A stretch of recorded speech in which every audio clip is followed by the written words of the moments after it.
उम्मीद आप ठीक होंगे, खैरियत से होंगे। तैयब लोच आपकी खिदमत में फिर से हाजिर है।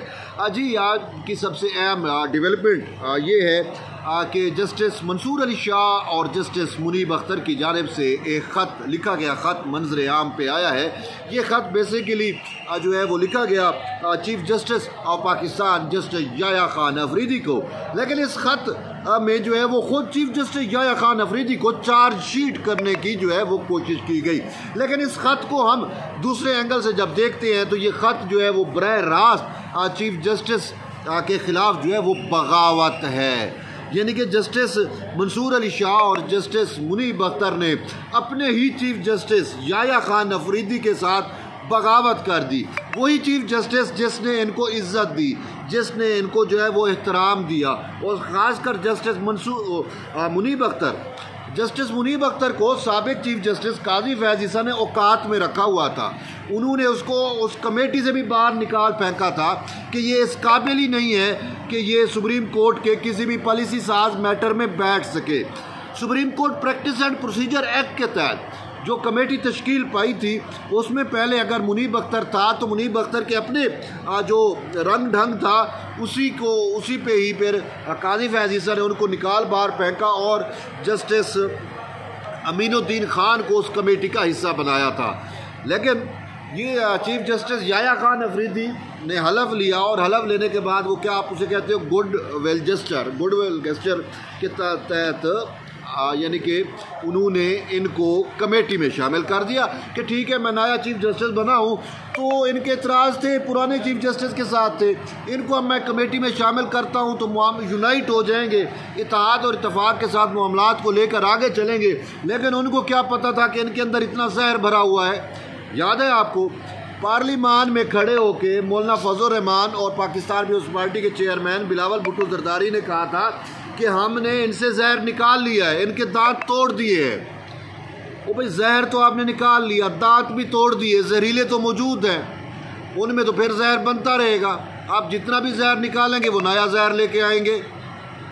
और यही जहर आज इन्होंने बता दिया कि इन्होंने अपने ही चीफ जस्टिस को डसने की कोशिश की, जस्टिस याह्या खान अफरीदी को। सिर्फ चीफ जस्टिस नहीं बल्कि आईन पाकिस्तान के ख़िलाफ़ इन्होंने बहुत बड़ी साजिश की, बगावत की, जो कि नाकाम हो गई।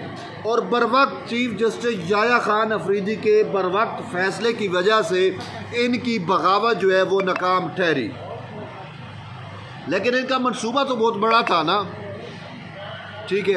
और हम यही चीफ जस्टिस याह्या खान अफरीदी से उस पहले वेरी फर्स्ट डे से हम उनसे ये मुखातिब हैं, हम उनसे ये कह रहे हैं कि माई लॉर्ड ये इस काबिल नहीं है कि इनको आप अपने साथ बिठाएं, ये इस काबिल नहीं है कि ये सुप्रीम कोर्ट की पॉलिसी में अपना किरदार अदा कर सकें, क्योंकि ये आईन पाकिस्तान को मानते नहीं हैं। ये शायद इनके नज़दीक कोई गोल्ड समेत का आइन होगा जो शायद ये मुकद्दम जान रहे हैं, पता नहीं कहाँ से चीज़ें निकाल रहे हैं जो हमारे आइन में तो हैं नहीं। कहते हैं जी हम आइन के पाबंद हैं और हमने हलफ लिया है कि हम आइन से वफ़ादार रहेंगे। मुझे आप बताएं कि पाकिस्तान के आइन के साथ इन्होंने कब वफ़ादारी की है? जब भी हम इनकी हिस्ट्री उठा के देखते हैं तो हमें बेवफाइयों का एक लामुतनाही सिलसिला मिलता है। ये जस्टिस मुनीब अख्तर आर्टिकल 63 है इसके हाथ में दिया गया तो इसने उठा के तोड़ के उसको जो है उसके साथ दर्जी पुना किया, और ऐसा किया कि उसकी रूह ही तड़प उठी। वो बाद में आके चीफ जस्टिस काजी फैज़ ईसा ने आइन को उसकी ओरिजिनल शेप में बहाल किया। तो ये तो वो जज है। अच्छा होता क्या है कि वो मौला अली, मैंने कल भी ये बात की कि जिस पर नेकी करो, जिस पर एहसान करो उसके शर से बचो, ये एक यूनिवर्सल ट्रुथ है। तो जस्टिस याह्या खान अफरीदी ने इन पर एहसान किया तो इन्होंने उसको ही डस लिया। तो बहरहाल मौसूफ ने यानी कि दोनों ने एक मीटिंग बुला ली अपने तौर के ऊपर, और उसमें फ़ैसला कर लिया कि ये 26वीं ऐनी तरमीम के ख़िलाफ़ इन्हीं के ही जो प्रॉक्सियाँ आई हैं, ये आबिद ज़ुबैरी जस्टिस मुनीब अख्तर की प्रॉक्सी है। कोई एक नाम बता दो। ये सारी प्रॉक्सियाँ मोस्टली जो 26वीं तरमीम को चैलेंज किया, कराची से जज है ना, तो यही मुनीब अख्तर कराची से आया हुआ है ना, बेसिकली ये लाहौर का है।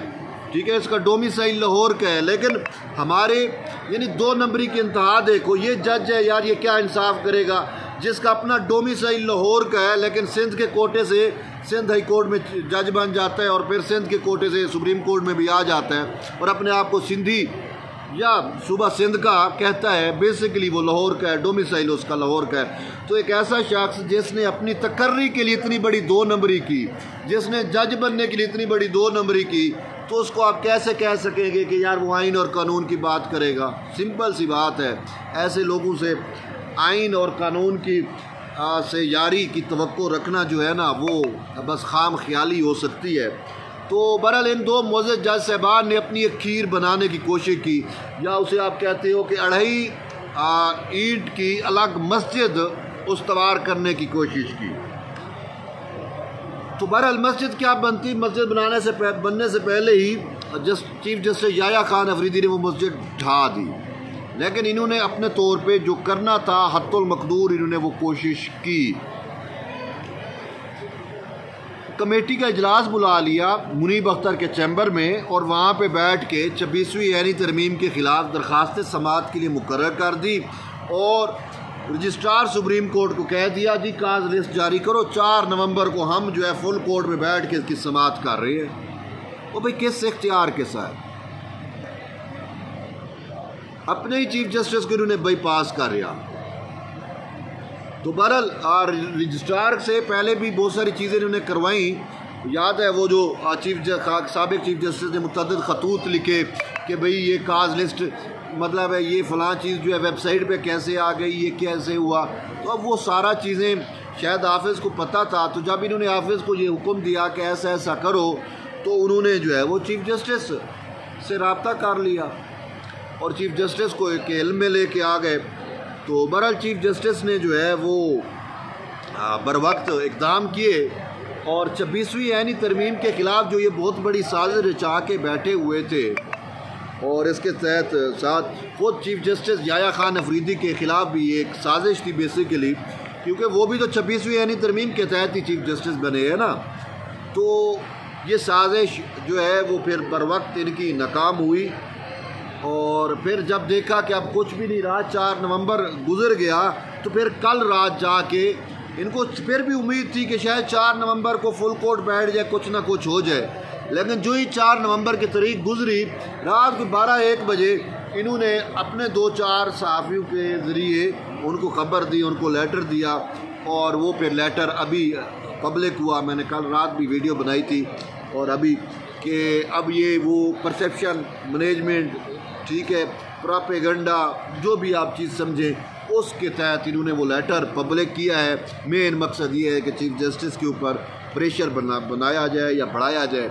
लेकिन इन दोनों को ये चीफ जस्टिस याया के ख़िलाफ़ जो कुछ इन्होंने किया, ये पहले ही साबिक चीफ जस्टिस काजी फैज़ी साहब वार्न करके गए थे याया साहब को कि इन पे आपने एतबार नहीं करना, यही आपको जो है ना वो डस लेंगे, मुनीब और मंसूर। और उन्होंने फिर साबित भी किया।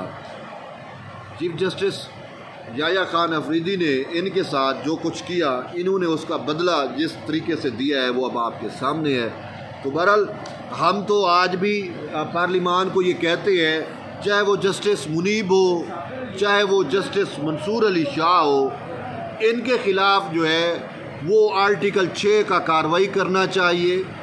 बेशक आप एक अलग कमेटी बनाएं, वो कमेटी इनके फ़ैसलों का जायज़ा ले, मंसूर अली शाह के 8 जजेस के फ़ैसले का जायज़ा ले, मखसूस नशिस्तों का। और मुनीब के बारे में तो ऑलरेडी कहा जा चुका है कि इसने आइन शिकनी की है, तो अब इनको स्पेयर ना किया जाए। ये वो जहरीले लोग हैं, जब तक ये कोर्ट के अंदर बैठे होंगे, अदलिया में बैठे होंगे, आप जितना भी ज़ार निकालते रहें, इनकी आदत है डसना, ये डसते रहेंगे। बहरहाल ये अहम डेवलपमेंट थी। एट दी एंड जुड़े रहिए तैयब बलोच के साथ। मिलते हैं एक नई वीडियो में, तब तक लिए इजाज़त दें। अल्लाह हाफ़िज़।